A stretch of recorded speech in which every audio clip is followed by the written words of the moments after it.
Dünya gündəmi ilə davam edirik. Braziliyanın Belém şəhərində BMT-nin iqlim sammiti COP30-un keçirildiyi məkanda yanğın olub. Yanğın mərkəzin sərgi zonasına başlayıb və alov qısa müddət ərzində geniş sahəni əhatə edib. Dərhal konferansda iştirak edən nümayəndə heyətləri, jurnalistlər və işçilər ərazidən təxliyə edilib. Hadisə zamanı 13 nəfər tüstüdən zəhərlənib. Sammitin keçirildiyi məkan təxminən 7 saat bağlı qalıb. Braziliyanın Turizm naziri Celso Sabino bildirib ki, yanğın Çin pavilyonunun yaxınlığında başlayıb və istintaq hadisənin necə baş verdiyini araşdırılır. Yayılan xəbərlərə görə yanğın elektrik nasazlığı səbəbindən olub.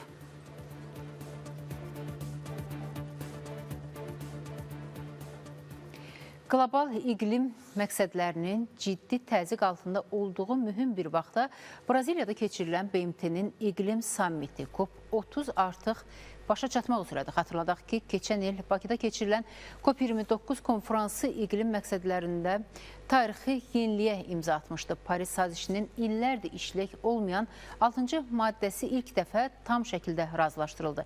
Bəs təşkilati baxımından bir sıra tənqidlərə məruz qalan COP30 sammitindən necə? Hər hansı bir müsbət nəticə gözlənilirmi?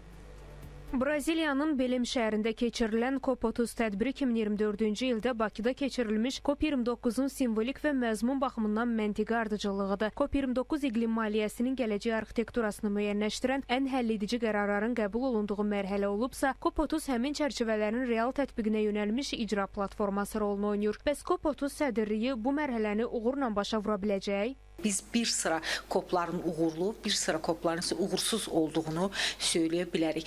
Amma COP29 biz bunu bütün əminliklə söylüyoruz ki, keçirilmiş COP-ların bəlkə də ən uğurlularından biridir. Çünki biz zərər və itki fondu ilə bağlı ilk dəfə olaraq məhz Bakıda razılığın əldə olunmasını təmin etdik.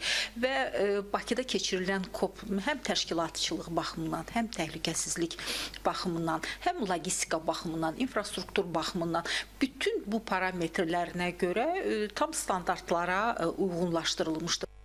Bəs təşkilatçılıq cəhətdən necə? COP30-u uğurlu hesab etmək olarmı? COP30-un keçirilməsi üçün Braziliyanın Amazon yağış meşələrində yerləşən infrastruktur baxımından zəif olan Belém şəhərinin seçilməsi bir sıra logistik çətinliklərə səbəb olub. Zəif nəqliyyat əlaqələri və münasib qiymətli otellərin çatışmazlığı isə əsas problemlər sırasındadır. Məhz bu səbəblər bəzi ölkələrin nümayəndə heyətlərinə qalmaq üçün yer tapmaqda çətinlik, daha kasıb ölkələrin iştirakı üçün maneə yaradıb. Bugün gedən müzakirələr və bu müzakirələrin nəticə etibarilə bir effektiv sonluğa hələlik gəlməməsi müəyyən mənada bizdə narahatlıqlar yaradır.